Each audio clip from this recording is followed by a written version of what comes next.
Okay masters. ముందుగా బ్రహ్మర్షి పితామహ పత్రిజీ వారికి ఆత్మ ప్రణామాలు. అలాగే వంశీ మాస్టర్ గారికి హృదయపూర్వక ధన్యవాదాలు. నాకు ఈ అవకాశం ఇచ్చిన మానస మేడంకి, గ్రూప్ సభ్యులందరికీ కూడా హృదయపూర్వకమైన ఆత్మ ప్రణామాలు మాస్టర్. Thank you. మాస్టర్స్, ఈ రోజు మనము కర్మచక్రం బుక్ నుంచి మనం కొన్ని టాపిక్స్ తెలుసుకుందాం మాస్టర్స్. వంశీ మాస్టర్ గారు అందించినటువంటి ఈ అద్భుతమైన పుస్తకం నుంచి మనము ఎంతో జ్ఞానాన్ని చక్కగా తెలుసుకుందాం. అసలు కర్మలు అంటే ఏంటి, కర్మల్ని మనం ఎలా తొలగించుకోవాలి, కర్మలు ఎన్ని రకాలు, కర్మలు మనకు ఎలా జ్ఞానాన్ని అందిస్తాయి, ఎలా జ్ఞానంగా మార్చుకోవాలి, ఎన్నో విషయాలని అద్భుతంగా మనము ఈరోజు తెలుసుకుందాం మాస్టర్స్. ముందుగా కొంత దీని గురించి తెలుసుకుందాం. అసలు మనం ఎందుకు కర్మలు చేయాలి, కర్మలు ఎందుకు మనము చేయాల్సిన, భూమి మీద ఎందుకు కర్మలు అనుభవించాలి, వీటి గురించి కొంత తెలుసుకుందాం. అంటే ఆత్మగా భూమిలోకంలోకి మనం ఆత్మగా జన్మ తీసుకొని వస్తాము. ఎన్నో రకాలుగా మనము అన్ని పరిస్థితులను అవగాహన చేసుకోవడం కోసమే ఒక జీవుడిగా జన్మ తీసుకొని మనం వస్తామన్నమాట. అంటే ఈ ఆత్మ పైలోకాలలో చక్కగా మన కర్మలను అద్భుతంగా మనము చేస్తూ, అంటే ఎంత హ్యాపీగా తీసుకుంటుంది.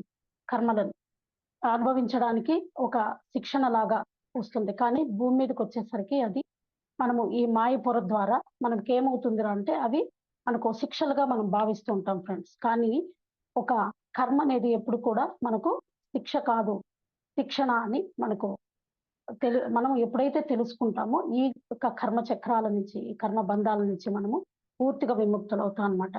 అంటే ఇలా ఈ భూమి మీద జన్మ తీసుకొని, కొన్ని ఆత్మ ఎన్నో జన్మలు తీసుకొని ఈ ఒక శైశవాత్మ నుంచి, అంటే కొన్ని జన్మల్లో శైశవాత్మగా ఉంటుంది, తర్వాత బాలాత్మగా, యవ్వనాత్మగా, ప్రౌఢాత్మగా ఎదిగి ఒక వృద్ధాత్మగా మారే జన్మ పరంపరలలో ఎంతగానో జ్ఞానం తీసుకుంటుంటుంది ఫ్రెండ్స్. కాబట్టి ఈ ఆత్మ ఫస్ట్ శైశవాత్మగా వచ్చి వృద్ధాత్మగా మారడానికి ఆ యొక్క జ్ఞాన పరిధుల్లో మనకి ఎంతగానో ఎన్నో రకాలుగా జన్మలు తీసుకుంటుంది. ఒక్కొక్క స్థాయిలో ఎన్నెన్నో మనము ఎన్నో తెలిసి అజ్ఞానంతో ఎన్నో చేస్తూ ఉంటాము. చేసి ఒక వృద్ధాత్మగా వృద్ధాత్మగా అవ్వడానికి, అంటే ఒక పూర్ణాత్మ స్థాయి నుంచి తిరిగి మనం పూర్ణాత్మ స్థాయి ఎదిగే క్రమంలోనే ఈ భూమి మీద జన్మలు తీసుకొని మనము సుఖ దుఃఖాలని అనుభవిస్తూ, అంటే ఇవి ఎందుకు అనుభవించాల్సి వస్తుంది సుఖ దుఃఖాలంటే, గతంలో ఎప్పుడైతే ఎవరికైతే మనం ఇచ్చామో అది తిరిగి మనకు వస్తుంది. కానీ ఈ ఆత్మ భూమి మీదకి వచ్చేటప్పుడు అది ఇష్టపూర్వకంగానే వాటిని ఎంపిక చేసుకుని భూమి మీదకి వస్తుంది ఫ్రెండ్స్.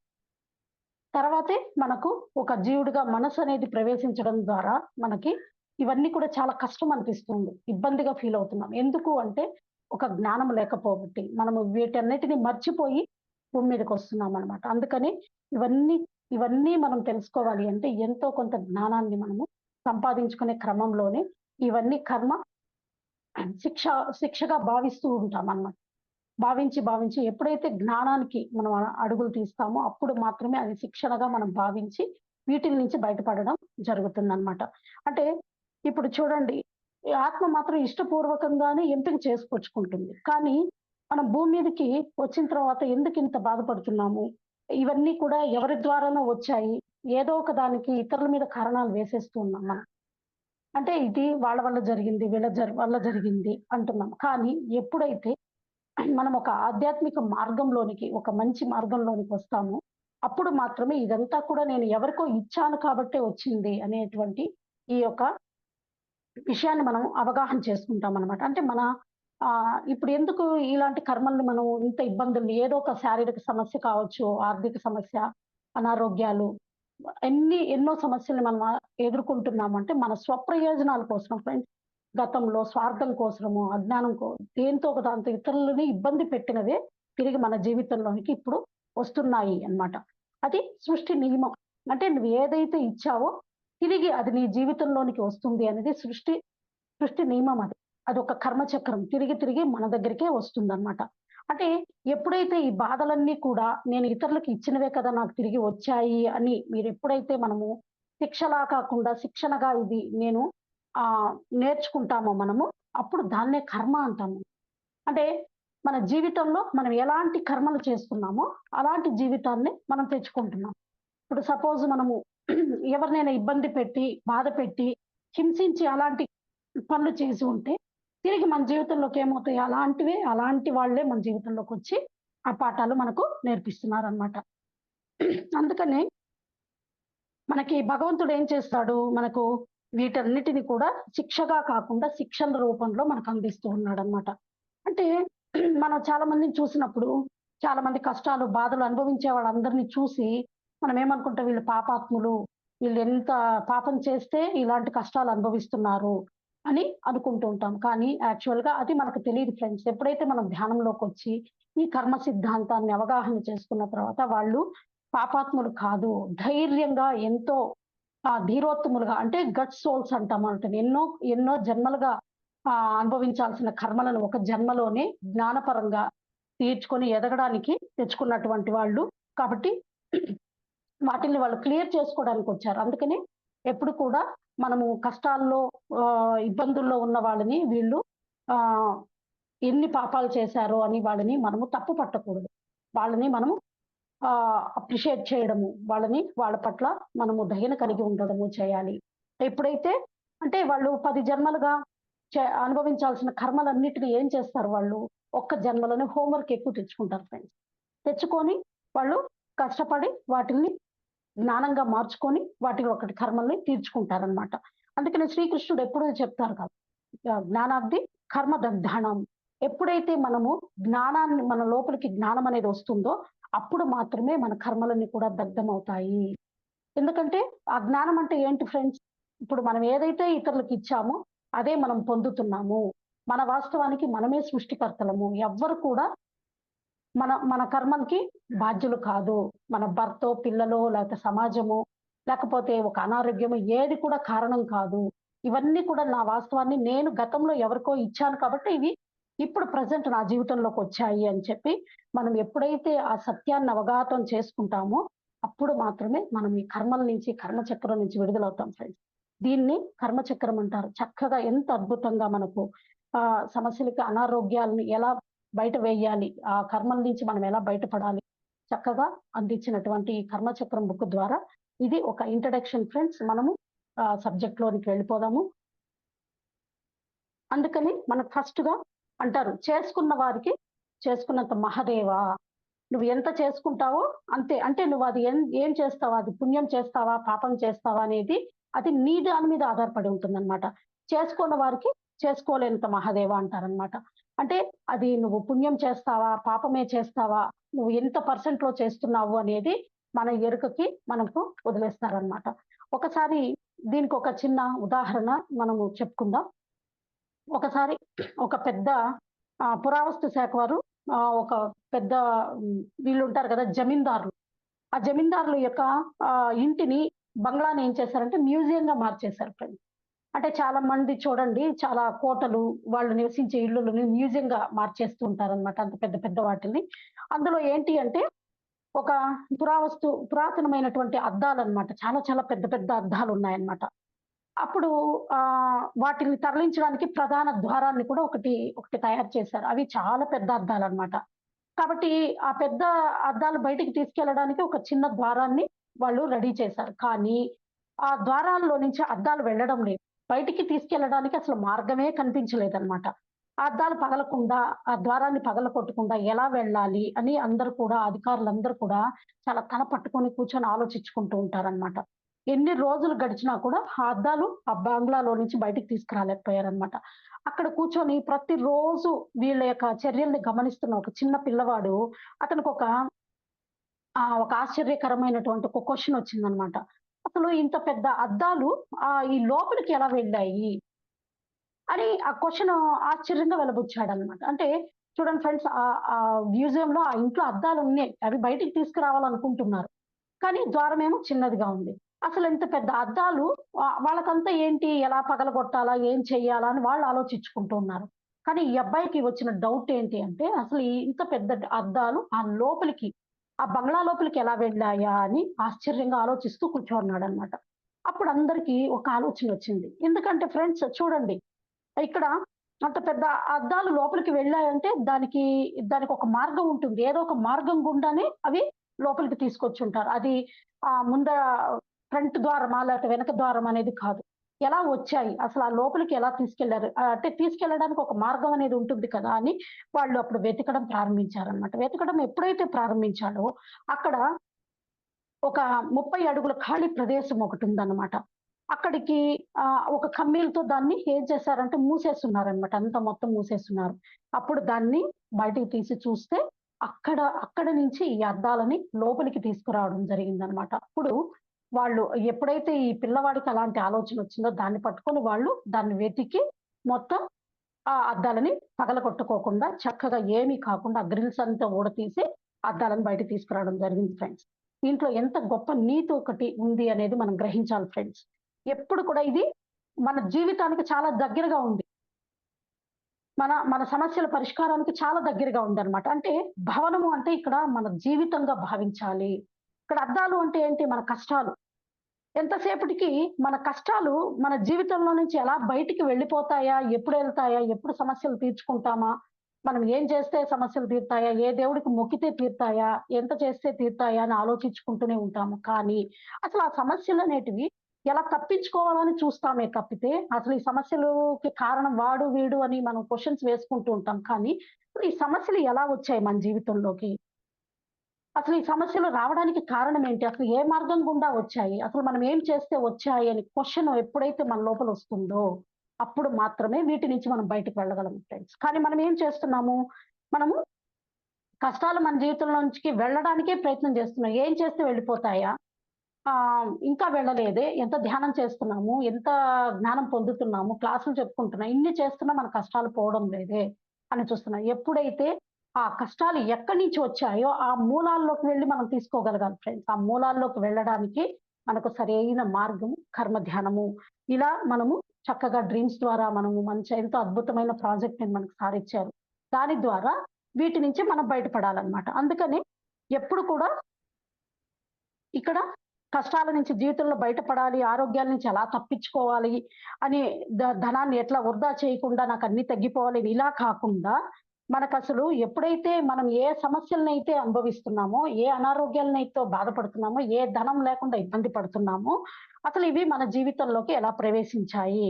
ఈ అనుభవిస్తున్న బాధలన్నిటికి కారణం ఏంటి అని ఏదో ఒక కారణం లేనిదే ఇక్కడ ఈ జీవితంలో కార్యం జరగదు అని మనం ఎప్పుడైతే తెలుసుకోగలిగితే వచ్చిన దారిని బయటికి వచ్చేస్తాం అన్నమాట. అంటే ఎక్కడైతే లోపలికి వెళ్తాం పోయిన దారిలోనే బయటికి రావాలి కదా ఫ్రెండ్స్. ఎలా అయితే లోపలికి వెళ్తామో అలాగే రావాలి మనం. కాబట్టి మనము ఆ వెళ్ళిన దారి మనం ఎక్కడైతే ఆ సమస్యల్ని సృష్టించామో, ఎక్కడైతే ఏ జన్మల్లో అయితే అవి తెచ్చుకున్నామో అక్కడి నుంచి ఆ మూలాల్లోకి వెళ్లి ఎప్పుడైతే మనము వాటిని క్లియర్ చేసుకోవడానికి ప్రయత్నం చేస్తామో ఆటోమేటిక్‌గా ఇవన్నీ కూడా తీరిపోతాయన్నమాట. అందుకనే ఒక కార్యం జరుగుతూ ఉంటే ఒక కారణం లేకుండా ఏది కూడా ఉండదు.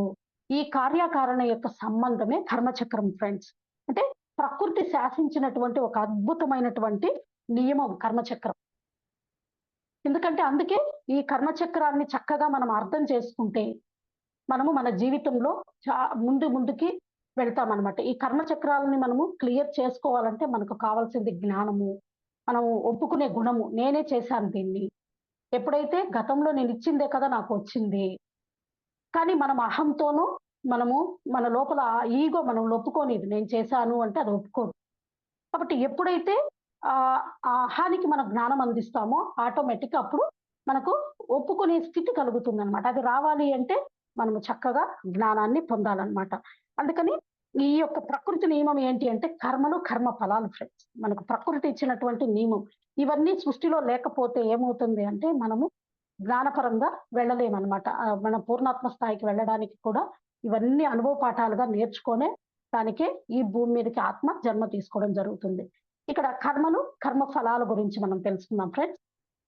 అసలు కర్మలంటే ఏంటి అంటే మనము చేసేటువంటి పనులనే కర్మలు అంటాం. అంటే ప్రతినిత్యము ఏదో ఒక కర్మ చేస్తూ ఉంటాం. మనం ఏదో ఒక పని చేస్తూ ఉంటాం. పని చేయకుండా ఉండం కదా! ఏదో ఒక పని చేస్తూ ఉంటాం అంటే. అంటే ఆ కర్మని ఈ కర్మ ఫలాలు అంటే ఏంటి? కర్మ ఫలాలంటే మనము చేసే పనుల ద్వారా వచ్చేటువంటి ఫలితాలు. అంతే కదా! ఒక పని చేస్తున్నాము. ఆ పని నుంచి వచ్చే ఫలితాన్ని కర్మ ఫలితాలు అంటామనమాట. అంటే ఇక్కడ ఈ కర్మ ఫలితాల్లో మనం చేసే పనులలో 3 రకాలైనటువంటి కర్మలుంటాయి. ఒకటి పాప కర్మలు, 2 పుణ్యకర్మలు, 3 సత్య కర్మలు. 3 రకాల కర్మలని 3 రకాలుగా డివైడ్ చేయడం జరిగింది ఫ్రెండ్స్ మనకు. పాప కర్మలు అంటే నువ్వు చేసేటువంటి కర్మ, ఎలాంటి కర్మ చేస్తున్నావు? దాని నుంచే నీకు ఫలితం ఉంటుంది. ఇప్పుడు నువ్వు ఒక పాప కర్మ చేసినప్పుడు దాని ఫలితం నీకు నీ జీవితంలోకొస్తుంది. పుణ్యకర్మలు నువ్వు ఎలాంటి పనులు మంచిగా అందరికీ సహకరించడము, అందరిని ప్రేమగా చూడడము, ఇలా చేస్తే నీకు దానికి తగ్గ పుణ్యకర్మలు నీ జీవితంలోకొస్తాయి. సత్యకర్మలు ఇలా ఉంటాయన్నమాట. ఇప్పుడు పాపకర్మ అంటే ఎలా తీస్తాము? ఇతర ప్రాణికోటిని ఉద్దేశపూర్వకంగా మన ఆనందం కోసము, మన స్వలాభం కోసము, మన సంతోషం కోసము వాటికి హాని కలిగించడం ఫ్రెండ్. దీన్నే పాపకర్మ అంటారనమాట. అంటే ఇప్పుడు సపోజ్ జంతువుల్ని చంపి తింటాం. అది నీ ఆనందం కోసం, నీ స్వలాభం కోసం, నీ రోటి యొక్క రుచి కోసం వాటిని చంపుతున్నాం మనం. ఇది పాపకర్మ. ఈ కర్మ చేయడం ద్వారా ఏమవుతుందంటే నువ్వు అలాంటి ఫలితాలని, అలాంటి కర్మ ఫలాలనే నీ జీవితంలోనికి నువ్వు తెచ్చుకుంటావు అనేది ఇక్కడ పాపకర్మ అవుతుందన్నమాట. అంటే హింస చేస్తే ఏమొస్తుంది ఫ్రెండ్స్? పాపమే వస్తుంది. అంటే ఒక జంతువు నీ చంపడం వల్ల ఏమవుతుంది? అది హింసకు గురవుతుంది. అది బాధకు గురవుతుంది. ఆ బాధ నీకు శాపంగా మారుతుంది. అంటే నీకు ఒక అనారోగ్యమో, ఏదో ఒక సమస్యగా నీ జీవితంలోకి వస్తుందన్నమాట. అంటే ఉద్దేశపూర్వకంగా చేస్తున్నావు. అక్కడ అది నీకు అవసరం లేదు.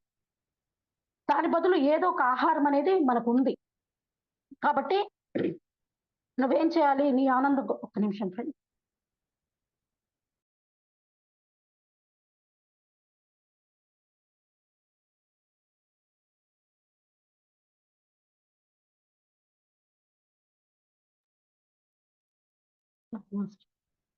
కాబట్టి హింస చేస్తే నీకు అలాంటి పాప ఫలితాలే వస్తాయన్నమాట. ఇక్కడ ఇంకొకటి రెండవది పుణ్యకర్మ.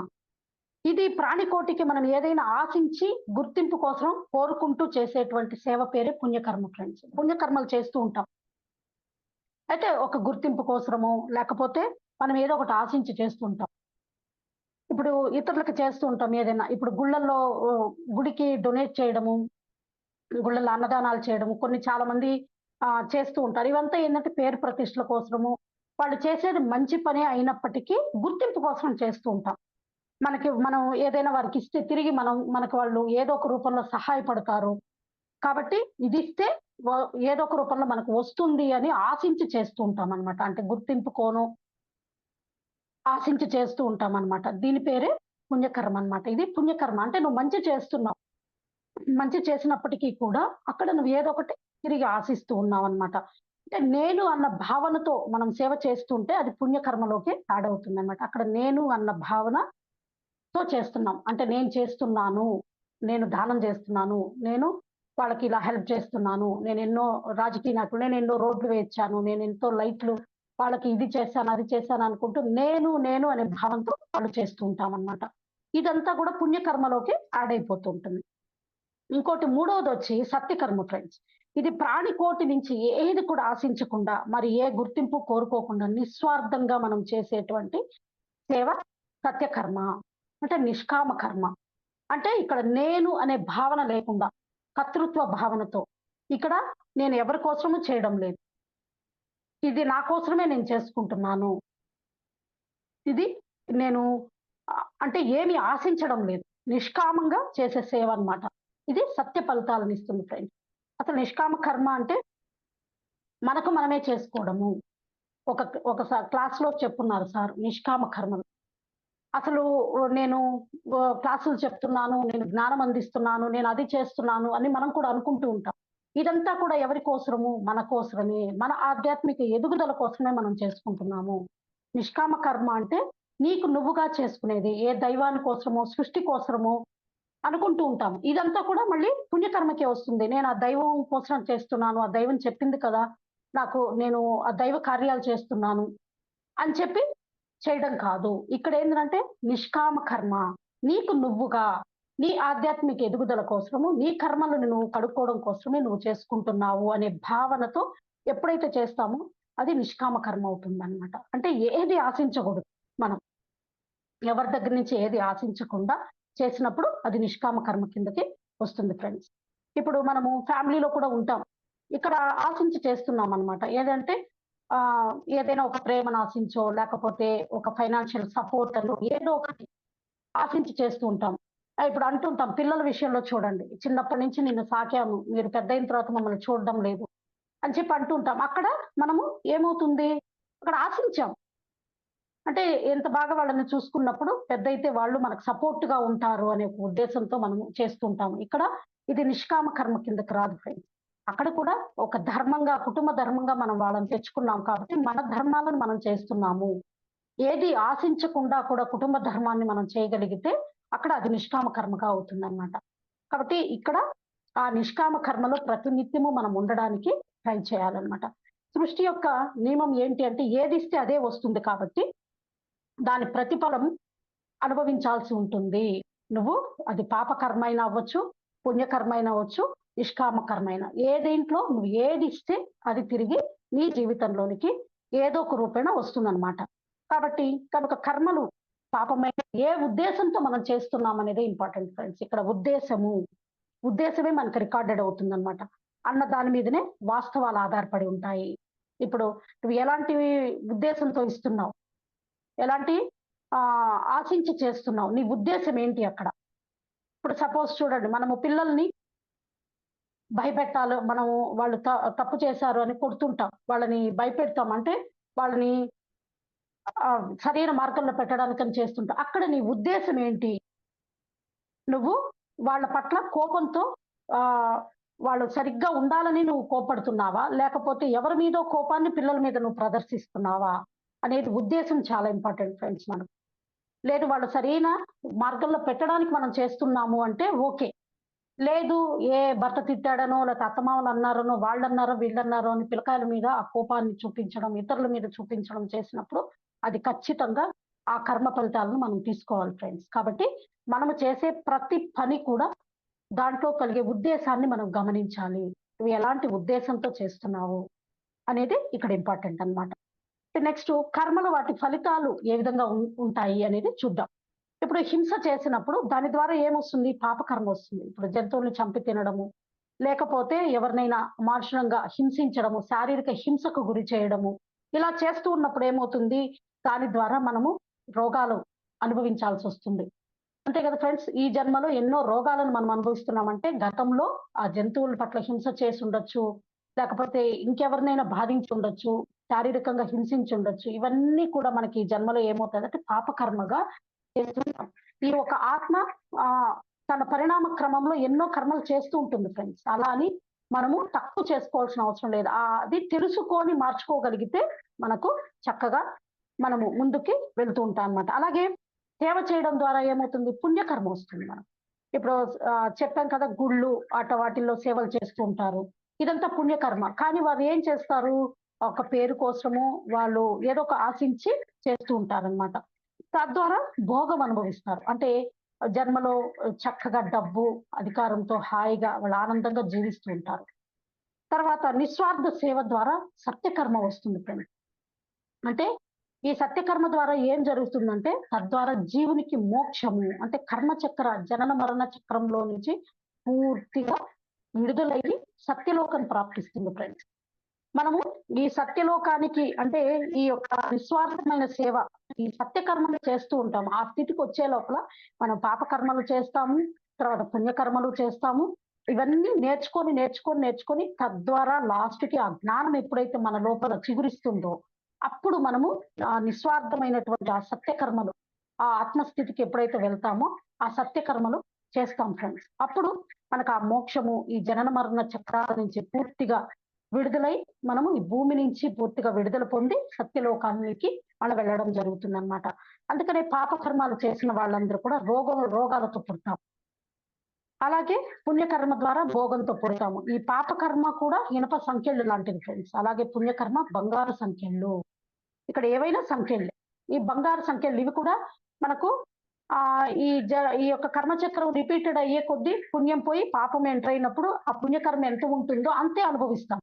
తిరిగి మళ్ళీ మనం చేసినటువంటి పాపాల ద్వారా వచ్చేటువంటి కర్మ ద్వారా మళ్ళీ అనుభవిస్తాం. ఇప్పుడు చాలా మందిని చూస్తూ ఉంటాం. చాలా మంది జీవితాల్లో చక్కగా ఎంతో హ్యాపీ లైఫ్ ని అనుభవిస్తూ లీడ్ చేస్తూ ఉంటారు. ఎంతో ఆర్థికంగా అవ్వచ్చు, తర్వాత వాళ్ళ యొక్క ఫైనాన్షియల్ గా కానీ, కుటుంబ ఇదిలో కానీ, పేరు ప్రతిష్టలో కానీ ఎంతో అద్భుతంగా ఉంటారు. తిరిగి కొన్ని సంవత్సరాలు గడిచిన తర్వాత వారిని చూసినప్పుడు వాళ్ళు అంతా కూడా ఫైనాన్షియల్ లాస్ అయిపోయింటారు. కుటుంబాలు విడిపోయి ఎన్నో అనారోగ్యాలతో బాధపడుతూ ఉంటారు. ఏంటి అంటే ఇక్కడ ఏంటంటే ఫ్రెండ్స్, వాళ్ళ పుణ్యకర్మ ఖాళీ అయింది. ఆ పుణ్యకర్మ యొక్క డబ్బా ఖాళీ అయ్యి ఆ యొక్క ఆ కర్మచక్రం తిరుగుతూ ఉంటుంది కదా! దాంట్లో వాళ్ళ యొక్క పాప కర్మాలు, వాళ్ళు చేసినటువంటి కర్మ ఫలితాలు, పాప కర్మాల నుంచి అది ఒకటి ఎంటర్ అవుతుంది. ఎంటర్ అయినప్పుడు ఏమవుతుంది?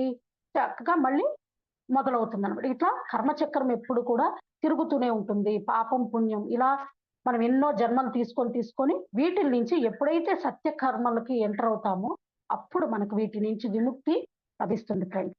కాబట్టి ఇనుప సంఖ్యలని తొలగించుకోవాలి. మన బంగారు సంఖ్యలని అవి కూడా క్లియర్ చేసుకోవాలన్నమాట. ఈ రెండిట్లోనూ ఇక జనన మరణ చక్రం ఉంటుంది. పుణ్యకర్మ వాటిల్లోనూ ఉంటుంది, పాప కర్మాల్లోనూ పునరపి జననం, పునరపి మరణం. కృష్ణుడు చెప్పినట్టు తిరిగి భూమి మీదకి వస్తూ ఉంటాము, పోతూ ఉంటాం. ఇలా జరుగుతూ ఉంటుందన్నమాట. కాబట్టి పాపకర్మ నుంచి మనము పూర్తిగా విడుదలవ్వాలంటే మనం చేయాల్సింది ఇంపార్టెంట్ అయింది ఏంటి అంటే ఫ్రెండ్స్, హింసను విడనాడాలి. ఎప్పుడైతే హింసను మనము విడనాడి అహింసా మార్గంలోనికి వెళ్తామో అప్పుడు ఈ యొక్క పాపకర్మ నుంచి మనం పూర్తిగా విముక్తులవుతాం ఫ్రెండ్స్. అంటే మనం అంటాం, చాలా మంది మేమే పాపము చేయలేదండి అంటూ మాంసాహారాన్ని భుజిస్తారు. అంటే ఏ పాపం నేను చేయలేదు, అందరికి సహాయ సహకారాలు చేయిస్తున్నాను, వాళ్ళకి హెల్ప్ చేస్తున్నాను అంటారు. కానీ ఇక్కడ జంతువుని చంపి మాంసాహారం భోజిస్తూ ఉంటారు. అది కూడా హింసే కదా ఫ్రెండ్స్.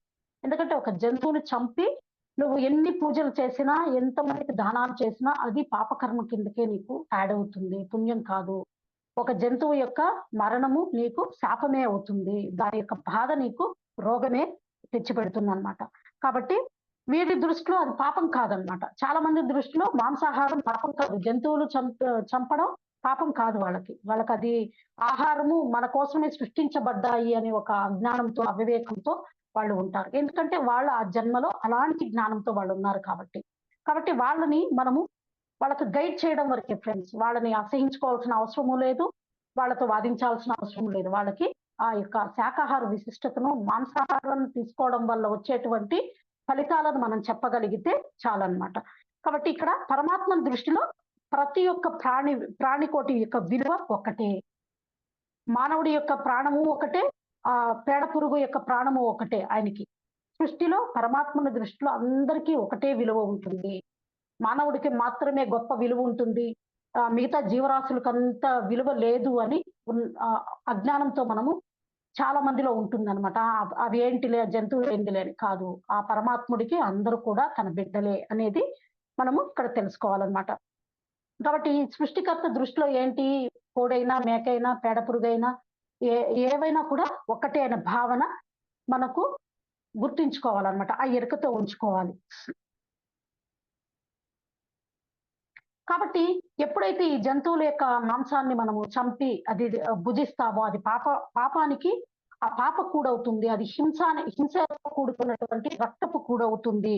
అది పాప కర్మగా మన యొక్క రికార్డులో జమ అవుతుంది అనేది నిజాలు. అందుకే కృష్ణుడు స్పష్టంగా చెప్తాడు. ఇది చాలా మందిలో ఉంటుంది. చాలా మంది అడుగుతారు, నేను చంపలేదు కదా, నాకెందుకు ఆ కర్మ అంటుకుంటుంది అంటారు. ఇక్కడ కృష్ణుడు చెప్పినట్టు ఒక జీవిని చంపడానికి ఆమోదించేవాడు, చంపేవాడు, తర్వాత అవయవాలను నరికేవాడు, తర్వాత వండేవాడు, భుజించేవాడు, వడ్డించేవాడు అందరూ కూడా దీంట్లో హంతకులే, పాపాత్ములే. ఒక తినేవాడు ఉండబట్టే ఇవన్నీ కూడా జరుగుతున్నాయి ఫ్రెండ్స్. నేను తినడం లేదు కాబట్టి నేను వండుతున్నాను అనుకుంటే దాంట్లో కూడా ఎంతో కొంత ఉంటుంది. కానీ ఇక్కడ చాలా మందిలో డౌట్స్ ఉంటాయి కదా. ఇప్పుడు ఫ్యామిలీ అన్న తర్వాత వాళ్ళకి నచ్చినట్టుగా ఉండాలి, ఎంత చెప్పినా వినరు కాబట్టి అప్పుడు మనకి మనంగా చక్కగా ఆ పరమాత్ముడితో మనం ఏం చేయాలి, నాకు ఇలాంటి పరిస్థితి నుంచి నన్ను విముక్తి చేయండి, ఇలాంటి పరిస్థితి నాకు ఎందుకు వచ్చింది అని చెప్పి మనం మూలాల్లోకి వెళ్ళి ఒక క్వశ్చన్ వేసుకొని అది డ్రీమ్స్ ద్వారా చూసుకొని, ఇలాంటి పరిస్థితి ఎంత ధ్యానం చేస్తున్నా మనకి ఇలాంటి వాతావరణం ఇంకా నుంచి బయటకు రాలేదు అన్నప్పుడు మనకు కూడా ఏదో దాంట్లో భాగస్వాములు అయితేనే కదా ఫ్రెండ్స్ ఈ కుటుంబంలోకి మనం వస్తాం. కాబట్టి ఇవి తీసుకొని వాటిని క్లియర్ చేసుకున్నప్పుడు ఆటోమేటిక్ గా చక్కగా బయటకు వచ్చేస్తారు. దీనికి ఒక చిన్న ఎగ్జాంపుల్ ఫ్రెండ్స్. ఒకసారి సార్ చెప్పారనమాట. ఒక క్వశ్చన్ అడిగినప్పుడు ఒక ఆమె మాంసాహారం మానేసింది. ఆమె పూర్తి శాకాహారం అయింది. చక్కగా సార్ క్లాసులు అన్ని వింటూ ఉంది. కానీ ఇంట్లో తన భర్త తన భర్త, తన అత్తమామలు ఎవరు కూడా శాకాహారులు కాలేదు. వాళ్ళు మానడానికి ఇష్టపడలేదన్నమాట. అప్పుడు ఒకటే క్వెషన్ సార్‌ని అడిగిందన్నమాట. సార్ ఇట్లా ఇట్లా జరుగుతుంది. నేనేం చేయాలి? దీని నుంచి నాకు చేయడం ఇష్టం లేదు. కానీ వాళ్ళు ఒప్పుకోవడం లేదు. నేనేం చేయాలి? అని అడిగినప్పుడు ఆ సారు ఒక మార్గాన్ని చెప్పారన్నమాట. ఆమె అది పోయి ఇంటికి పోయి దాన్ని పాటించిందంట. అది ఏంటి అంటే ఆయన కాళ్ళ దగ్గరికెళ్ళిపోయి పడిపోయిందన్నమాట. ఆమె భర్త కాళ్ళ దగ్గరికెళ్ళి నమస్కరించి, "నాకు ఒక వరాన్ని ప్రసాదించండి" అని చెప్పి అడిగిందన్నమాట. అంటే ప్రేమతో నాకు ఒక వరాన్ని ఇవ్వండి. మీ నుంచి నాకు ఒక వరాన్ని ప్రసాదిస్తారా అని అడిగిందంట. అడిగినప్పుడు ఆయన ఏంటి ముందు చెప్పండి కాళ్ళు పట్టుకోగానే సడెన్‌గా ఆయన భయపడి ఏంటి? ఏంటి? అంటే నాకు ఒక వరాన్ని మీరు ఇస్తానంటేనే నేను కాళ్ళు వదులుతా అంటే, లేదు చెప్పు చక్కగా ఇస్తాను. ఏంటి? ఏంటి? అంటే, అప్పుడు దయచేసి నేను ఈ ఈ మాంసాన్ని నేను వండలేకపోతున్నాను ఇంట్లో. నాకు ఇది వండకుండా ఒక అవకాశాన్ని నాకివ్వండి. దాని నుంచి నా విముక్తి చేయండి. నాకు ఈ వరాన్ని ప్రసాదించండి అని అడిగిందంట. అప్పుడు తన భర్త ఆమె ఎప్పుడైతే ప్రేమతో తన పాదాల మీద పడి అడిగిందో, చక్కగా ఓకే. సరే, సరే నేను ఇస్తున్నాను. నువ్వేం చేయొద్దులే అని చెప్పాడంట. లేదు మీ ఇంట్లో మీ అమ్మ వాళ్ళు ఒప్పుకోరు కదా! అంటే నేను మా అమ్మ వాళ్ళకి చెప్పుకుంటాను అని చెప్పి ఎప్పుడైతే ఆమె ఆ విధంగా ప్రేమతో అడిగిందో చక్కగా వాళ్ళు ఒప్పుకున్నారనమాట. అప్పుడు సార్ ఏం చెప్పారంటే, నేను వండను. మీరంతా మాంసం తినేవాళ్ళు రాక్షసులు ఇలా మాట్లాడకూడదు మనము. ఎప్పుడైతే ప్రేమతో ఏది చెప్తే అది వాళ్ళకి మన ప్రేమ యొక్క మాటలు వాళ్ళలోకి చేరి వాళ్ళలో కూడా పరివర్తనొస్తుంది.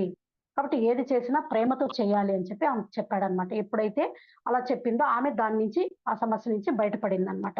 కాబట్టి ఇక్కడ మనం ఎప్పుడైతే వాళ్ళకి సపోర్ట్ చేస్తున్నాం, మనకిష్టం లేకపోయినా చేస్తున్నాము అనుకున్నప్పుడు వాటి నుంచి బయటికి రావాలి అనుకున్నప్పుడు మనం కూడా ఏదో ఒక మార్గం మనకుంటుంది ఫ్రెండ్స్.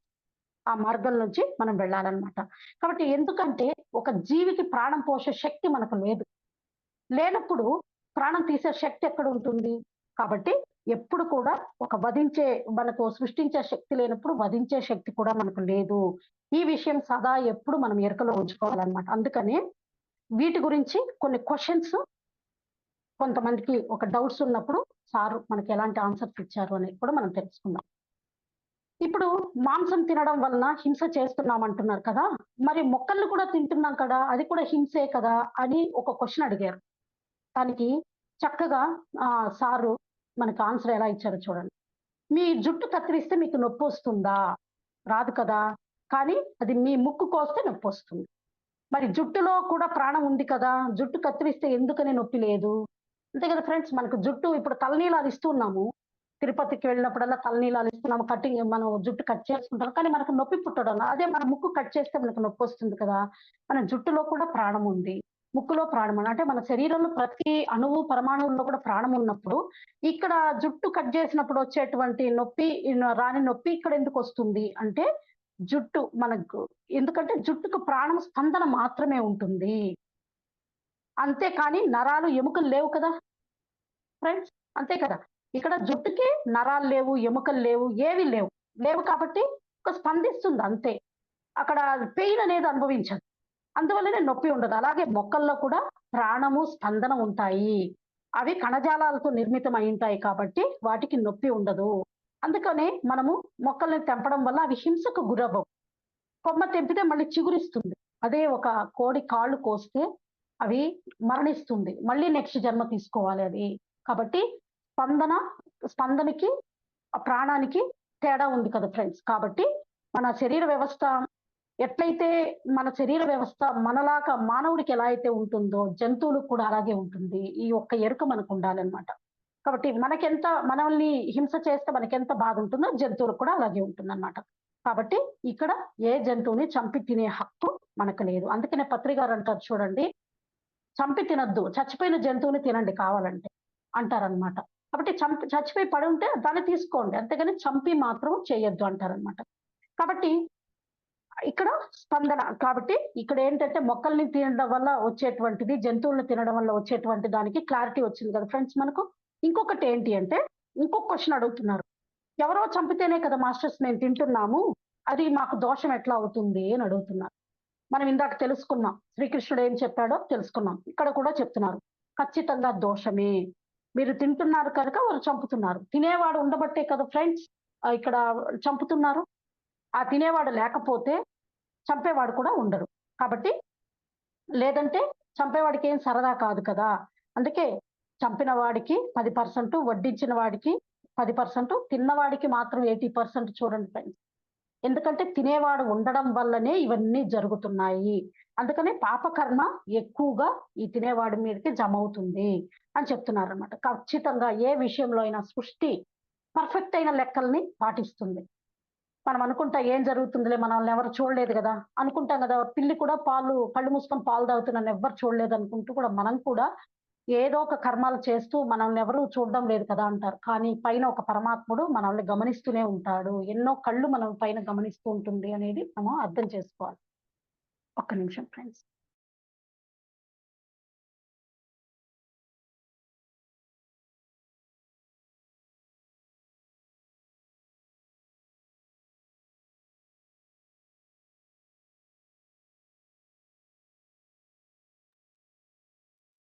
ఫ్రెండ్స్. ఇలాగా కాబట్టి అందుకని 80% ఆఫ్ కర్మ తినేవారికి యాడ్ అవుతుందన్నమాట. అందుకని సారు ఇంకొక క్వెషన్ అడుగుతున్నారు. వండడం కూడా పాపమేనా? చంపేవాడు డబ్బు కోసం చంపుతున్నాడు కదా! కాబట్టి పాపకర్మలు అతనికి 10% అన్నారు కాబట్టి బాగుంది. తినేవాడు తన కోసం తింటున్నాడు కాబట్టి 80% అంటున్నారు కదా! చుట్టాలొచ్చారని ప్రేమతో మాంసం వండి పెట్టడం కూడా పాపమేనా అంటున్నారనమాట. ఆ క్వెషన్ అడుగుతున్నారు. అంటే ప్రేమతో కదా వండి పెడుతున్నాం మేము. అదెందుకు పాపమైంది అని అడుగుతున్నారు. కాబట్టి సార్ దానికి ఆన్సర్ ఏమిస్తున్నారంటే, ప్రేమతోనా? చుట్టాలొస్తున్నారని ప్రేమతో వండుతున్నావా? అని క్వెషన్ అడుగుతున్నారు. అదే మీ బిడ్డని ప్రేమతో చంపి మీ బిడ్డని పెడతారా ఎవరికైనా? అందరూ వస్తున్నారని. దీనికి మీరు అంగీకరిస్తారా? అప్పుడేమవుతుంది ప్రాణం? ఎవరైనా అలా చేస్తామా ఫ్రెండ్స్? చెయ్యం కదా! మన బిడ్డ మన ప్రాణం. కాబట్టి ఎప్పుడైతే మీరు మీ బిడ్డ, ఆ జంతువు ఒకటే అని భావిస్తారో, అప్పుడులో మనలో మానవత్వం అనేది ఉంటుంది. కాబట్టి మీ బిడ్డకి ఏ హాని కలగకూడదు మనకి.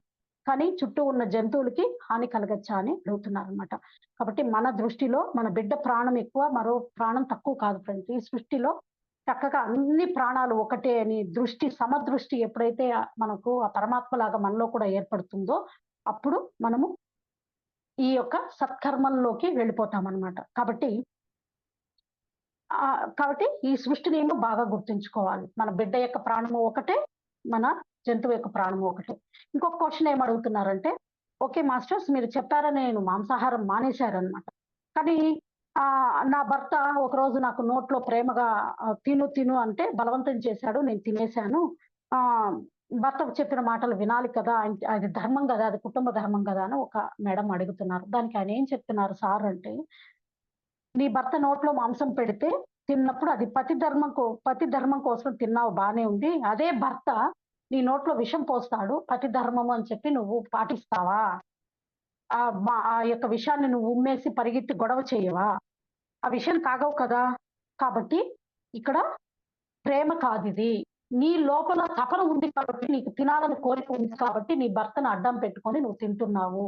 అంతే తప్పనిచ్చి ఇక్కడ ప్రేమ కాదు. ఏ వంక దొరుకుతుందా? ఆ పని చేద్దామా అని ఆలోచిస్తూ ఉంటామనమాట. కాబట్టి నీకు తినాలంటే శుభ్రంగా తినమని ఎవరి మీద వంకలు మనం ఏదన్నా పని చేయాలి అంటే శుభ్రంగా చేయొచ్చు ఫ్రెండ్స్. అంతే ఇంకొకరికి వంకలు పెట్టుకొని వాళ్ళు చేయమన్నారు, వీళ్ళు చేయమన్నారు అనేది కాదనమాట. ఏదైనా మన లోపలే. ప్రతిఫలాన్ని నువ్వు మాత్రమే అనుభవించాలి. కాబట్టి నువ్వేది చేస్తే ఆ ప్రతిఫలం నీకే ఉంటుంది అని చెప్తున్నారు. కాబట్టి ఇంకొక క్వెషన్. మాస్టర్స్ మీరు చెప్పినట్లు మాంసం తినేవారు నేరస్తులైతే మాంసం తినడం మానేశాను కానీ వండినప్పుడు తినేవారిని చూసినప్పుడు నాకు తినాలనిపిస్తుంది. మనసుని నేను బలవంతంగా ఆపుకుంటున్నాను. ఈ చపలత్వాన్ని నేను ఎలా పోగొట్టుకోవాలి అని అడుగుతున్నారు. ఇక్కడ ఫ్రెండ్స్ అంటే కదా కోరిక ఉంటుంది కదా! సప్రెషన్స్ అన్నమాట ఇదంతా కూడా. సప్రెస్ అయిపోతూ ఉంటాం. లోపల మనకి ఆ కోరికలుంటాయి. అలాంటియి ఎలా చేయాలి? అంటే అప్పుడు ఆ యొక్క నేను తినే జంతువు యొక్క ప్రాణం విలువని మనం ఎప్పుడైతే తెలుసుకుంటామో, అంటే ఇది నేను తిన్నప్పుడు ఆ యొక్క జంతువు ప్రాణం ఎంత విలవిల్లాడిందో అని మనకు అర్థమవుతుందో, అప్పుడు దాన్ని మనం మానేస్తాం. అంటే హృదయం నిండా దయా, కరుణను కలిగి ఉన్నప్పుడు మాత్రమే ఈ యొక్క ఈ చపలత్వానికి పరిష్కారం దొరుకుతుంది అని మనం అర్థం చేసుకోవాలి. ఇప్పుడు ఈ మాంసాహారం అన్నది నిజానికి హృదయానికి సంబంధించింది ఫ్రెండ్స్. ఎందుకంటే ఆ కరుణ, ఆ జంతువుల పట్ల ప్రేమ అనేది మన హృదయానికి కరుణించి ఉంది కాబట్టి. మైండ్ ఏదేదో చెప్తూ ఉంటుంది. మనం హృదయంతో ఆలోచించినప్పుడు ఆ కరుణని కలిగి ఉంటామన్నమాట. కాబట్టి ఇక్కడ ఆ చపలత్వం పోగొట్టుకోవాలంటే నువ్వు హృదయంతో ఆలోచించాలి అని ఇక్కడ ఆన్సర్ ఇస్తుంది. ఇంకొక క్వశ్చన్ ఏంటి అంటే, ఈ జంతువులంతా కూడా మానవుల ఆహారానికే కదా పుట్టాయి, వాటి కోసం కదా అవి చంపి తింటే దోషం ఏంటి అని అడుగుతున్నారు. అంటే మనం చెప్పినట్లు నరమాంసం తినే వాళ్ళకి భగవంతుడు మిమ్మల్ని సృష్టించి ఇచ్చాడు. అంటే ఇప్పుడు నరభక్ష మాంసకులు అంటారు. వాళ్ళకి మనల్ని ఆహారంగా ఇచ్చినప్పుడు మనం ఒప్పుకుంటామా ఫ్రెండ్స్? ఒప్పుకోం కదా! ఆహారంగా మనం వెళ్ళం కదా! అలాగే ఏ ప్రాణి కూడా నీకు ఆహారం కాదు. నీ నీ యొక్క దీనికి ఆహారంగా అవ్వకూడదు. కాబట్టి సృష్టిలో ప్రతి ప్రాణి కూడా తన కోసం తను జీవించడానికే వచ్చింది. ఏ జంతువు ఎవరి కోసము జీవించదు. అంతే కదా ఫ్రెండ్స్! అనుభవాల కోసం మనలాగే అవి కూడా జన్మలు తీసుకొని వస్తాయన్నమాట. ఇప్పుడు ఒక కోయిలుంది. తన కోసమే పాట పాడుకుంటుంది. తన జతగాడి కోసం పాడుకుంటుంది. నెమలి కూడా అంతే. అందుకని తన భాగస్వామిని ఆకర్షించడానికి నెమలి నాట్యం చేస్తుంది. అందుకని మనల్ని బంధించడం, హింసించడం, చంపడం ఎలాగైతే ఇవన్నీ ఆమోదించారో అలాగే ఆ ప్రాణి తనని తను బంధించడానికి, హింసించడాన్ని, చంపడాన్ని ఇష్టపడదు. అంతే కదా ఫ్రెండ్స్! మనల్ని మనం ఒక రూమ్‌లో పెట్టి బంధిస్తే మనం ఒప్పుకుంటామా? ఒప్పుకోం కదా! కాబట్టి ఇక్కడ కూడా అది కూడా అంతే. ఒక ప్రాణి ఇష్టానికి వ్యతిరేకంగా మనం ఏదైనా చేసినప్పుడు అది ప్రకృతి హింసగా పరిగణించి మనకి ఆ కర్మ చక్రంలో మనం యాడ్ అయిపోతామన్నమాట. కాబట్టి వీటి ద్వారానే రోగాలన్నీ కూడా వస్తూ ఉంటాయన్నమాట. కాబట్టి ఇక్కడ పాపకర్మ చేయకుండా పుణ్యకర్మల్ని చేస్తూ తర్వాత ఆ ప్రాసెస్‌లోనే సత్యకర్మలు చేసుకుంటూ సత్యలోక వాసులం అవ్వడానికి మనము ఈ జనన మరణ చక్రాల నుంచి పూర్తిగా విడుదలవ్వడానికి ప్రయత్నం చేయాలి ఫ్రెండ్స్. ఇక్కడ మనకు అవి చెయ్యాలి అంటే ఈ పైలోకాల్లో కర్మ విభాగాల్లో విభజించబడినటువంటి గుప్త చిత్రాలుగా మనం వాటిని కొన్ని రికార్డెడ్ అయిపోతూ ఉంటాయి. వాటి నుంచి మనం ఎలా బయటపడాలి? కర్మలు ఏ విధంగా విభజించబడతాయి అంటే కర్మలు 3 రకాలుగా విభజించబడతాయి ఫ్రెండ్స్. సంచిత, ప్రారబ్ధ, ఆగామి కర్మలు. దీంట్లో సంచిత కర్మల్లో మనము గత జన్మల్లో చేసిన పాప పాప కర్మాల చిట్టా అంతా కూడా ఒక చోట నమోదు చేయబడి ఉంటుంది. వాటిని మనం సంచిత కర్మలు అంటామన్నమాట. అంటే ఎన్నో జన్మలు తీసుకుంటాం కదా ఫ్రెండ్స్! అవన్నీ మూటలుగా తయారైంటాయి ఆకాశిక్ రికార్డ్స్‌లో. అవన్నీ కూడా గుప్త చిత్రాలు, ఆకాశిక్ రికార్డ్స్ అంటామన్నమాట. ఇంకా ప్రారబ్ధ కర్మలు అంటే ఏంటి? ఈ ఆత్మ ఈ జన్మ తీసుకొని ఇప్పుడు భూమి మీదకి అంటే భూమి మీద జన్మ తీసుకోవాలి అనుకున్నప్పుడు అక్కడికి వెళ్లి మన ఆకాశిక్ రికార్డ్స్‌ని చూసుకొని ఏ కర్మలను మనం చేశామో దానికి తగ్గట్టుగా రిలేటెడ్‌గా ఎవరినైతే ఎంపిక చేసుకొని రావాలో ఈ జన్మలో ఎన్ని కర్మల్ని మనం అనుభవించాలో అనేది ఆ సంచితంలో నుంచి కొన్ని కర్మల్ని తెచ్చుకుంటుంది. దాన్ని ప్రారబ్ధ కర్మలు అంటామన్నమాట. అంటే ఇప్పుడు మనం అనుభవిస్తున్నటువంటివి అంటాం. చాలా మందిని చూడండి, ఏదైనా బాధలు, కష్టాలు వచ్చినప్పుడు అబ్బా! ఏం ప్రారబ్ధంలోకి ఎంత ప్రారబ్ధ కర్మలు తెచ్చుకున్నానురా! ఏంటిరా నా ప్రారబ్ధము అంటారన్నమాట అది. నెక్స్టు ఆగామి కర్మలు. ఆగామి కర్మలంటే ఏంటి? జీవాత్మగా ప్రారబ్ధ కర్మలు తీసుకొని శిశువుగా జన్మించిన తర్వాత మనమంతా కూడా మర్చిపోతాం కదా! పైలోకాల్లో ఎన్నో అగ్రీమెంట్స్ చేసుకొని ఓకే. నేను ఇలా జీవించాలి, అలా ఉండాలి, గతంలో చేసిన వాటికన్నిటి క్లియర్ చేసుకోవాలని తెచ్చుకుంటాం. కానీ శిశువుగా జన్మ తీసుకున్న తర్వాత ఆ మాయలో పడిపోయి గత జన్మవి వదిలేసి ఈ జన్మలో మళ్ళీ చాలా కర్మలు చేస్తూ ఉంటాం ఫ్రెండ్స్. ఇవే ఆగామిక కర్మలు అంటారు. అంటే మళ్ళీ కొత్త చిట్టా తయారు చేసుకుంటాం. ఇప్పుడు గత జన్మల్లో మనం చేసినవన్నీ ధ్యానం ద్వారా క్లియర్ చేసుకుంటూ మళ్ళీ ఇప్పుడు మనము కంప్లెయింట్స్ చేసుకుంటూ మాటల ద్వారా, చేతుల ద్వారా ఎన్నో కర్మలు చేసుకొని మళ్ళీ ఈ కొత్త ఆగామి కర్మల్ని సృష్టించుకుంటూ ఉంటామన్నమాట. ఇవే పెరిగిపోతూ ఉంటాయి. గత కర్మల్ని క్లియర్ చేసుకోవడము ఈజీ అవుతుంది. కానీ ఇప్పుడు ఈ ఆగామి కర్మలను క్లియర్ చేసుకోవడానికి చాలా కష్టమవుతుంది ఫ్రెండ్స్. అవే మళ్ళీ నెక్స్ట్ జన్మకి క్యారీ ఫార్వర్డ్ అవుతాయన్నమాట. కాబట్టి సంచిత కర్మలంటే గత జన్మల్లో మనం చేసిన పాప పుణ్యాల చిట్టా. ప్రారబ్ధ కర్మలంటే ఇప్పుడు మనం అనుభవిస్తున్న రోగాల చిట్టా ఫ్రెండ్స్. రోగాలు కావచ్చు, భోగాలు కావచ్చు. ఆగామిక కర్మలంటే పుట్టినప్పటి నుంచి మరణించే వరకు గతం మరిచి అజ్ఞానంతో మనం చేసుకుంటున్నటువంటి కర్మలన్నీ రాబోయే కాలంలో తిరిగి అవి వస్తాయన్నమాట. కాబట్టి ఇక్కడ ఒక క్వెషన్ అడుగుతున్నారు. మాస్టర్స్ మన కర్మలు ఎవరు రికార్డ్ చేస్తారు? వాటిని మనం ఎలా సాక్ష్యంగా ఇస్తారు మనకు అన్నప్పుడు ఇక్కడ మనల్ని ఎవరు రికార్డ్ చేయరు ఫ్రెండ్స్. మన కర్మల్ని మనమే రికార్డ్ చేసుకుంటాం. మన మనస్సే మనకు దానికి సాక్ష్యము. ఎందుకంటే మనం ఎవరినైనా మాయ చేస్తాం కానీ మనసును మాయ చేయలేం. కాబట్టి మన మనసుకు తెలియకుండా మనం ఏది చేయలేము. ఏది పని చేస్తున్నా మన మనస్సుకి అధీనంలోనే మన మనసుకు తెలిసే చేస్తున్నాం కాబట్టి ప్రతి పని పర్సనల్‌గా మనస్సు అనే కెమెరా ద్వారా రికార్డెడ్ అయిపోతుంది. ఆ ఏంజెల్స్ ఆ పైన రికార్డెడ్ చేస్తారన్నమాట. ఇదంతా కూడా చాలా పక్కాగా జరుగుతుంది. కాబట్టి ఏ కర్మ చక్రము భూమి మీద చాలా ఖచ్చితంగా పర్ఫెక్ట్ గా ఫాలో అవుతుంది ఫ్రెండ్స్. కాబట్టి ఇక్కడ ఇవి సంచిత, ఆగామి, ప్రారంభ కర్మల గురించి. నెక్స్ట్ ఎవరు పాపాత్ములు ఎవరు పుణ్యాత్ములు అనే టాపిక్ ని తెలుసుకుందాం. ఇక్కడ క్వశ్చన్ అడుగుతున్నారనమాట. సార్, వ్యాధులు అంగవైకల్యాలు అనుభవించే వాళ్ళంతా పాపాత్ములు అని అడుగుతున్నారు. ఇందాక తెలుసుకున్నాం మనం రోగాలు అనుభవించే వాళ్ళందరూ కూడా పాపాత్ముల, వాళ్ళు దుర్మార్గం చేసి వచ్చారా అని చాలా వాళ్ళ పట్ల ఎప్పుడు వీడికి కష్టాలే అని మనము వాళ్ళని చీదరించుకుంటూ ఉంటాం ఫ్రెండ్స్. కానీ ముందుగా మనం గుర్తుంచుకోవాల్సిన విషయం ఏంటంటే వాళ్ళు పాపాత్ములు కాదు. అవన్నీ కూడా పాప పుణ్యాలు అనేటివి భూమి మీద మనం పెట్టుకున్నవి. ఆత్మలోకాల్లో అంతా కూడా అందరూ పుణ్యాత్ములే, దేవాత్మలే ఫ్రెండ్స్. ఎప్పుడైతే ఆ గుణాల ప్రభావంతో మనము అజ్ఞానంలోకి వెళ్ళిపోతూ ఉంటాం. అజ్ఞానంలోకి వెళ్ళి మనము తెలియక చేసిన కర్మాల ద్వారా మనము ఈ అనారోగ్యాలని వీటిని తెచ్చుకుంటూ ఉంటాం.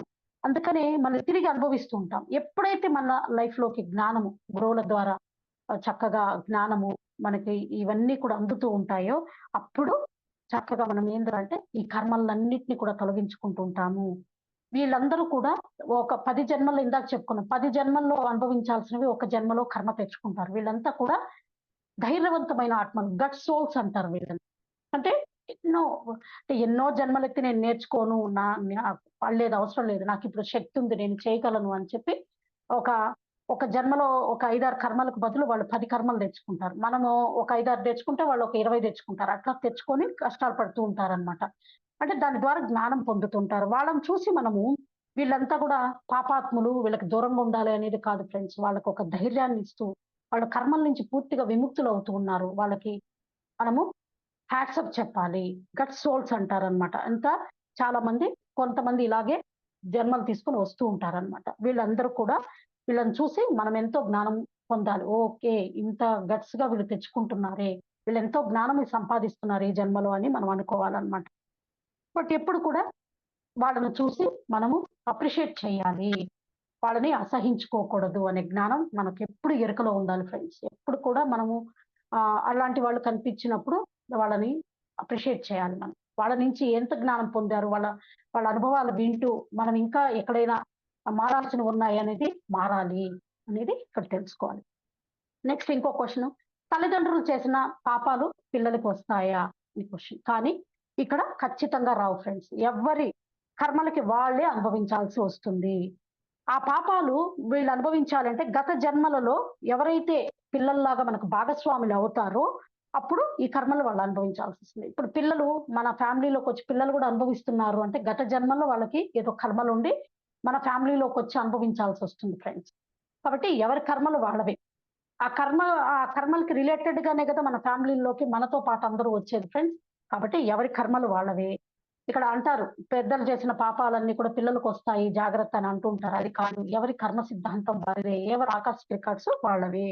మీరు గుర్తుపెట్టి ఇప్పుడు ఇక్కడ గుర్తించినప్పుడు హిరణ్యకశిపుడు ఎన్నో దుష్కర్మలు చేశాడు, కానీ ప్రహ్లాదుడు అనుభవించలేదు కదా ఫ్రెండ్స్. ఇక్కడ అంటే వారసత్వ సాంప్రదాయాలన్నీ కూడా మనం భూలోకంలో మనం పెట్టుకున్నవే తప్ప ప్రకృతి నియమాల్లో ఎక్కడ కూడా ఇవి లేవు. అందుకే సేత్ మహావన్బాడు ఏమంటారంటే నీ వాస్తవానికి నువ్వే సృష్టికర్తవు, ఎవరు కర్మలు చేస్తే వారే అనుభవించాలి, ఏదో ఒక రూపంలో అనుభవిస్తూ ఉంటారు. కాబట్టి ఇక్కడ ఇంట్లో చూడండి ఫ్రెండ్స్, కొంతమంది ఒక వ్యాధులు అనుభవిస్తుంటారు, కొంతమంది ఫైనాన్షియల్ ఇష్యూస్ అనుభవిస్తుంటారు, కొంత ప్రభావం పడుతూ ఉంటుంది, కుటుంబం అన్న తర్వాత పడుతూ ఉంటుంది. కానీ ఇక్కడ ఎవరి కర్మ వారిదే కాబట్టి వారికి జ్ఞానం అందించే మార్గంలో మనం వెళ్ళాలి. మనము తిరిగి వాళ్ళ లోపలికి వెళ్ళిపోయాము అంటే మనం కూడా ఆ కర్మ చక్రంలో పూర్తిగా ఇరుక్కుపోతాం అనమాట. కాబట్టి ఇక్కడ ఎవరి వాస్తవాన్ని వాళ్ళే సృష్టించుకుంటారు. ఇక్కడ పుణ్యకర్మలు చేస్తే భోగంతో తిరిగి పుట్టవలసింది కదా, ఇది మంచిదే కదా అని అడుగుతున్నారనమాట. అడిగినప్పుడు మంచిదే, కానీ ఆ భోగపు జన్మ మాయలో పడిపోయి మళ్ళీ కొంచెం పాపకర్మలు చేస్తాయి. డబ్బు, వ్యామోహాలు ఇవన్నీ వచ్చినప్పుడు మళ్ళీ పుణ్యకర్మ చేయడానికి అవకాశం పోగా ఆ యొక్క పిసినార్తనంతోనో ఇంకా సగం కర్మలు యాడ్ చేసుకొని పాపకర్మాల కింద కూడా మార్చుకుంటూ ఉంటాం అనమాట. అందుకని నిష్కామ కర్మ అనే భావనతో మనం ఎప్పుడైతే కర్మలు చేస్తూ ఉంటామో అప్పుడు మనం సత్య కర్మ వైపుకు వెళ్ళి ఈ పుణ్యకర్మ నుంచి పాపకర్మ నుంచి పూర్తి సంఖ్యల నుంచి విముక్తి పొందుతాం ఫ్రెండ్స్. కాబట్టి జనన మరణ చక్రాల నుంచి మనం కంప్లీట్ గా విడుదలవ్వాలి అంటే నిష్కామ కర్మలోకి మనం వెళ్ళాలి. కాబట్టి ఇంకో క్వశ్చన్, కర్మలు తెచ్చుకునేటప్పుడు ఈ పాపానికి ఈ రోగము, ఈ పుణ్యానికి ఈ భోగం అంటూ ఉంటుందా? దాన్ని ఎవరు నిర్ణయిస్తారు అని క్వెషన్ అడుగుతున్నారు. మీరు ఏ జ్ఞానము లేక ఇతర ప్రాణికోటికి ఆవేదన కలిగిస్తామో మనము, ఆ జ్ఞానం పొందడానికి సరిసమానమైన అనుభవ జ్ఞానం కలిగించేటువంటి వ్యాధులను, కష్టాలను ఇష్టపూర్వకంగా తెచ్చుకుంటాం. ఇప్పుడు క్రోధము అనే భావంతో వస్తాం ఫ్రెండ్స్. గత జన్మల్లో క్రోధాలను పెట్టుకున్నప్పుడు ఈ జన్మలో క్యాన్సర్ అను, గడ్డలుగాను ఏదో ఒకటి తెచ్చుకుంటూ ఉంటాం. అంటే కోపం క్రోధంగా మారి అది లోపలనే దహించి వేస్తూ ఉందన్నమాట. కానీ ఇక్కడ ఈ అరిషడ్ వర్గాలన్నీ ఇతరుల మీద మనం ప్రయోగిస్తున్నాం అనుకుంటాం కానీ అవి మనల్ని నాశనం చేస్తాయి అనే ఒక ఎరుక మనలోకి ఎప్పుడైతే వస్తుందో అప్పుడు మనము ఈ వ్యాధుల నుంచి కూడా కంప్లీట్ గా బయటపడాలి ఫ్రెండ్స్. మన జీవితంలోకి ఆల్రెడీ వచ్చేసాయి. ఆల్రెడీ వచ్చిన వాటిని మనం ఎలా బయట పంపించాలి, అవి ఎక్కడి నుంచి వచ్చాయి, ఇందాక ఫస్ట్ లో తెలుసుకున్నట్టు ఎక్కడి నుంచి వచ్చాయి అనేది గ్రహించగలిగితే దాని వైపుగా మనం వెళ్ళాలి. వెళ్ళితే ఆ కర్మలని మనం డ్రీమ్స్ ద్వారా చూసుకుంటే మనకు అర్థమవుతుంది ఫ్రెండ్స్. కాబట్టి ఎప్పుడు మనము దేహం కాదు ఆత్మ అనే భావనతో మనం ఎప్పుడైతే ప్రతి నిత్యము మనము ఎరుకతో గమనించుకుంటూ ఉంటామో ఫ్రెండ్స్, ఇది ఎవరైనా మనల్ని ఇబ్బంది పెట్టారు, ఓహో మనం ఆత్మస్వరూపులు, వాళ్ళు కూడా ఆత్మే కదా, ఏ గత జన్మల్లో ఏమి ఇచ్చామో వాళ్ళకి, కాబట్టి తిరిగి నేను పొందుతున్నాను అని మనం ఎప్పుడైతే మనము గైడ్ చేసుకుంటూ ఉంటామో ఈ కర్మ చక్రం నుంచి చక్కగా కర్మ శిక్ష కాదు శిక్షణ అనే ఎరుక మనకు ఏర్పడుతుంది ఫ్రెండ్స్. కాబట్టి కర్మ శిక్ష కాదు శిక్షణ అనేది ఎట్లా అనేది తెలుసుకుందాం. కర్మ శిక్ష అంటున్నారు, శిక్షణ అంటున్నారు. మనం ఎంతో సంతోషంగా రోగాలని భోగాలని తెచ్చుకుంటున్నాం అంటున్నారు. అసలు ఎందుకు భూలోకంలో జన్మించాలి, ఎందుకు కర్మల్ని తగిలించుకోవాలి, ఆ శిక్ష దేని కొరకు అని క్వశ్చన్ అడుగుతున్నారు. దానికి మాస్టర్ ఆన్సర్ ఏమిస్తున్నారంటే పరమాత్మ నుంచి మనం అంశాత్మలుగా విడిపడి కారణ లోకాల్లో స్థిరపడతాం ఫ్రెండ్స్. అంతే కదా, ఒక పూర్ణాత్మ నుంచి మనము అంశాత్మలుగా ఆత్మ నుంచి అంశాత్మలుగా విడిపడి మనము దాని నుంచి జీవాత్మని సృష్టించుకొని భూలోకానికి వస్తున్నాము. ఇది మనకు తెలిసిన విషయమే ఫ్రెండ్స్. ఎందుకంటే ఈ జీవాత్మ అనుభవాల కోసము ఎన్నో జన్మలు తీసుకుంటుంది. తద్వారా ఆత్మ జ్ఞానం పొంది మనం పూర్ణాత్మగా మనం మారడం కోసమే ఇదంతా కూడా. మన పూర్ణాత్మ నుంచి విడిపడి తిరిగి పూర్ణాత్మగా జ్ఞానం పొందడానికి ఈ శిక్షణ అంతా కూడా ఆ ప్రాసెస్ లోనే ఎన్నో జన్మలు, ఈ జీవాత్మ ఎన్నో జన్మలు తీసుకుంటుంది. వృక్ష రాజ్యంలో తీసుకుంటుంది, జంతు రాజ్యంలో తీసుకుంటుంది, ఖనిజ సామ్రాజ్యంలో తీసుకుని చివరిగా మానవ జన్మ తీసుకుని ఎంతో అద్భుతమైన తీసుకుంటుంది. ఎప్పుడైతే జంతు రాజ్యం నుంచి ఫ్రెండ్స్ మనము మానవ సామ్రాజ్యానికి వెళ్తామో మొదట్లో మనకు ఈ సంచిత కర్మలు ఉండవు. ఎందుకంటే ఆ జంతు రాజ్యాల్లో కర్మలు అనేవి ఉండవు. కాబట్టి మొదట ఎన్నో జన్మలు తీసుకున్న తర్వాత మనము మన మనసు ప్రమేయంలో మన అరిషడ్వర్గాలు ఏర్పడి ఇప్పుడు కర్మలు స్టార్ట్ అవుతాయి. అంటే సంచితాలుగా మనం చేసుకుంటూ మూటలుగా చేసేసుకుంటూ ఉంటాం అన్నమాట. కాబట్టి ఇక్కడ ఎప్పుడైతే ఈ భౌతిక దేహాన్ని విడిచి సూక్ష్మ లోకాలతో మనం శరీరంతో మనం జీవాత్మగా పైలోకాలకు వెళ్ళగానే ఏం జరుగుతుంది, అక్కడ కొంతకాలం హాయిగా రెస్ట్ తీసుకొని తర్వాత అక్కడ మనకేంటి ఒక ఆలోచన ద్వారానే మనం ఎన్నో సృష్టించుకోవచ్చు ఫ్రెండ్స్. ఆనందంగా ఉంటాం. అదే స్వర్గం అంటాం. ఎంతో ఆనందంగా మన ఆలోచనలతో ఎన్నో సృష్టించుకుంటాం. అట్లా ఎంతో కాలం గడిచిన తర్వాత మనకి భూమి మీద చాలా ఆ పైలోకాల్లో బోరు కొట్టి మనం భూమి మీదకి వెళ్ళాలి అనుకున్నప్పుడు మనము మళ్ళీ ఆ కర్మచక్రాల అనుగుణంగా ఒక జన్మని తీసుకొని ఎవరెవరిని ఎంపిక చేసుకోవాలి, కర్మలకు అనుగుణంగా తీసుకుంటూ ఈ కుటుంబాన్ని, సమాజాన్ని అందరినీ కూడా ఎంపిక చేసుకొని వస్తాం ఫ్రెండ్స్. ఇదంతా కూడా కారణ లోకాల్లో, మహాకారణ లోకాల్లో ఎంపిక జరుగుతుంది. మన ఆకాశ రికార్డ్స్ ప్రకారమే మనము మన కర్మలకి అనుగుణంగానే అందరినీ సృష్టించుకొని వచ్చాము. ఇక్కడ ఎవరు కూడా ఎవరికి బాధ్యులు కాదు. ఇక్కడ మనమే ఎంపిక చేసుకొని వచ్చుకున్నాం అందరినీ. మనం పిలిస్తేనే వాళ్ళు వచ్చారు. ఇక్కడ ఎవరిని శిక్షించడానికి రాలేదు, మనకి హెల్ప్ చేయడానికి వచ్చారు అనే జ్ఞానము మనము ఏర్పరచుకోవాలి ఫ్రెండ్స్. దీనికి అర్థమయ్యే మనము ఎగ్జాంపుల్ గా రామదాస్ కథను తీసుకోవచ్చు. తెలుసు కదా ఫ్రెండ్స్, రామదాసు ఎప్పుడైతే రామదాస్ జన్మ తీసుకోవాలనుకుంటాడో ఆయన ఈ డబ్బులు అంతా కూడా వసూలు చేసి ఒక రామాలయాలు కట్టిస్తూ ఉంటాడు. అప్పుడు ఆయన తానీషా, మనకు తెలిసి కథ, ఎందుకు ఇలా ఇంత భక్తుల్ని నువ్వు హింసిస్తూ ఉన్నావు, మీరు దానికి విముక్తి కలిగించకూడదా అంటే అప్పుడు చెప్తాడు, ఆయన గత జన్మలో ఒక పక్షిని, ఒక రామచిలుకను బంధించడం ద్వారా ఈ హింసకు గురయ్యాడు. ఎప్పుడైతే ఆయన మహాకారణ ఆయన మళ్ళీ జన్మ ఇచ్చినప్పుడు ఓహో నేను ఇలా చేశానా, అందుకని తనకు తానే ఆ శిక్షను దాన్ని శిక్షణగా అనుభవించడానికి, ఆ పెయిన్ అనుభవించడానికి, దాని ద్వారా జ్ఞానం పొందడానికి ఆయన యొక్క జైలు జీవితాన్ని తెచ్చుకోవడం జరిగింది ఫ్రెండ్స్. ఇక్కడ ఏది కూడా ఎవరికి వారు తెచ్చుకున్నదే. ఇక్కడ ఎవరు ఎవరికి ఇవ్వలేదు. అక్కడ భగవంతుడు ఎవరికి ఏమి ఇవ్వలేదు. ఇవన్నీ కూడా మనకు మనంగా ఎదుగుదలలో భాగంగా తెచ్చుకున్నాం ఫ్రెండ్స్. కాబట్టి ఇక్కడ ఎప్పుడు కూడా ఎవరి కర్మలకు వాళ్ళే బాధ్యులు. ఎవరికి వారే సృష్టించుకుంటున్నారు. ఇక్కడ ఎవరిని కూడా ఎవరు బాధ పెట్టలేదు. ఇప్పుడు ఒకరు బాధ కలిగించారు అంటే గతంలో వారం వాళ్ళకి ఇచ్చిందే. ఏ జంతువునో, ఏ పక్షిని బాధ పెట్టామో, ఎవరిని బాధ పెట్టామో, ఏ హింసకు గురి చేశామో, ఏ అజ్ఞానపు దశల్లో చేశాం కాబట్టి ఇవన్నీ ఈ జన్మలో మనకు ఒక వ్యాధుల రూపంలోనూ, ఏదో ఒక సమస్యల రూపంలోనూ మన యొక్క జీవితంలోనికి వచ్చాయి. ఎప్పుడైతే మనం జ్ఞానము ఆత్మక్షేత్రంలో మనకు పూర్తిగా నిక్షిప్తమవుతుందో, ఎప్పుడైతే ఆ జ్ఞానంలోనికి మనం అడుగు పెడతామో, అప్పుడు ఆ జన్మలు ఉన్నతంగా మనం ఎదగడానికి, మన కర్మలను మనం క్లియర్ చేసుకోవడానికి వస్తాయి. ఇంతకు ముందు వరకు మన జన్మ వేరు. ధ్యానానికి రాకముందు మన జీవితం వేరు. ధ్యానానికి వచ్చిన తర్వాత మన జీవితం వేరుగా ఉంటుంది ఫ్రెండ్స్. ఎప్పుడైతే పశువు దశల్లో ఎన్నో హింసలు చేస్తాం, తర్వాత పశుపతిగా మారుతాం ఫ్రెండ్స్. అంతే కదా, ఎన్నో జన్మలు తీసుకున్న తర్వాత మనం చక్కగా ఈ రోగాల నుంచి, బాధల నుంచి శిక్షణగా భావించి, మనకు శిక్ష కాదు ఇదంతా కూడా ఎంతో నేర్పిస్తుంది అని మనం భావించాలన్నమాట. ఇప్పుడు మానవుడు మాధవుడయ్యే మార్గంలో మనం ఈ ప్రాసెస్ లో మనం ఉన్నామన్నమాట. ఇప్పుడు చాలా మందికి ఇంకొక క్వశ్చన్ వచ్చిందనమాట. క్యాన్సర్ అనే జబ్బును తెచ్చుకున్నాం, అది సంతోషంగా తెచ్చుకున్నాం అనుకుంటున్నాం కదా మాస్టర్స్. కానీ అది అనుభవించేటప్పుడు మనకు బాధ ఎందుకు కలుగుతుంది? ఆత్మేమో పైలోకాల నుంచి వచ్చేటప్పుడు చక్కగా ఆనందంగా తెచ్చుకుంటుంది. ఇక్కడ మాత్రం మనకు ఎంత బాధ కలుగుతుంది కదా. మనం ఎందుకు అనుభవిస్తున్నాం ఇక్కడ అన్నప్పుడు ఆ ఇక్కడ కర్మలను ఎంచుకునేటప్పుడు మనం ఏం చేస్తున్నాం ఫ్రెండ్స్? ఆత్మస్థితిలో ఎంచుకుంటున్నాం. అదే పైలోకాల నుంచి కిందకు వస్తున్నప్పుడు దేహం అనే దాన్ని మనం తెచ్చుకున్నాం కాబట్టి ఇక్కడ జబ్బు అనుభవించాల్సి వచ్చినప్పుడు ఈ శరీరానికి వేదన ఉంటుంది, పెయిన్ అనుభవిస్తూ ఉంటాం. ఆత్మస్థితిలో ఏమో సంతోషంగా తీసుకుంటున్నాం, దేహ స్థితిలో కష్టపడుతూ ఉంటాం కదా. ఎందుకంటే ఎప్పుడైతే నేను దేహాన్ని కాదు ఆత్మని, ఇది నేను ఎవరికో ఇచ్చాను కదా, అదే కదా నాకు వచ్చింది, వాళ్ళు ఎంత పెయిన్ అనుభవించారో దాంట్లో కొంత శాతమే కదా నేను అనుభవిస్తున్నాను. అందుకని ఆ మూలాల్లోకి వెళ్ళి మన కర్మల్ని మనం చూసుకొని చక్కగా దాన్ని కర్మ విపాకం చేసుకుంటూ, ఆ కర్మల్ని క్లియర్ చేసుకుంటూ, క్షమాపణలు తెలియజేసుకుంటూ, పశ్చాత్తాపం, ప్రాయశ్చిత్తము, పరివర్తనతో జీవిస్తూ ఉన్నప్పుడు ఇది శిక్షనే అవుతుంది కానీ శిక్ష కాదు. అప్పుడు మన శరీరము ఆ యొక్క పెయిన్ నుంచి కొంత మనం రిలీజ్ అవుతూ ఉంటాం ఫ్రెండ్స్.